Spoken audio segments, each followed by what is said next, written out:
très heureux, je le reçois avec beaucoup de gratitude, car je me rends compte combien les écrivains convoitent et aspirent à ce prix-là. Et j'ai eu énormément de chance, et c'est la raison pour laquelle cette fois-ci ça s'est aligné pour moi. Et d'un autre côté, je le reçois avec beaucoup d'humilité, beaucoup de modestie, car j'observe que peut-être mes meilleurs livres sont encore à venir. Et je trouve que les immenses dames du féminin et les immortels de l'Académie ont su distinguer une œuvre qui est encore jeune, qui est encore à ses débuts, où tout est encore à faire. Je crois énormément que le chemin du travail, de la discipline et de la méthode est le meilleur travail pour arriver à des livres qui, demain, seront plus aboutis. J'en attends énormément car je joue à domicile puisque j'habite à Toulon déjà depuis 2 ans.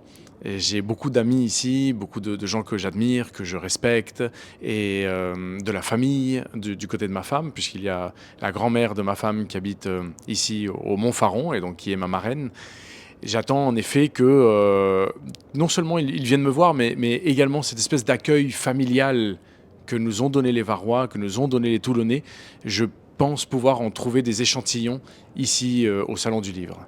Le rêve du jaguar est un livre qui parle de ma famille, de mon grand-père Antonio Borja Romero, de ma grand-mère Ana María Rodríguez, de ma mère Venezuela et d'un avatar de papier, d'un double de papier qui serait moi-même, que j'appelle Cristóbal.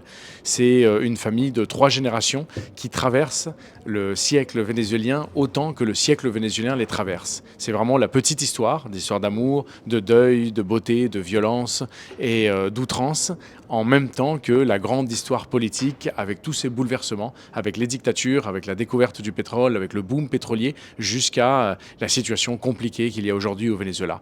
C'est plus ou moins ça. C'est 2 grands fleuves qui se rejoignent dans une même embouchure. Alors, je me permettrai d'en dire 2. Je pense d'abord à un très beau livre qui s'appelle Malville d'Emmanuel Ruben, qui parle lui aussi de son histoire familiale et de toute son enfance près d'une centrale nucléaire alors que son père y était fonctionnaire. C'est un très très très beau livre qui parle de l'apprentissage, de l'enseignement et de comment on arrive à s'émanciper dans un monde qui s'effondre. Et je parlerai également des Grandes patries étranges de Guillaume Sire, qui est une sorte de traversée fabuleuse autour du XXe siècle, dans les 2 guerres mondiales, et au milieu d'une magnifique histoire d'amour entre une pianiste juive et ce sublime personnage de Joseph, avec petite mention spéciale pour un cochon que tout le monde appelle l'amour.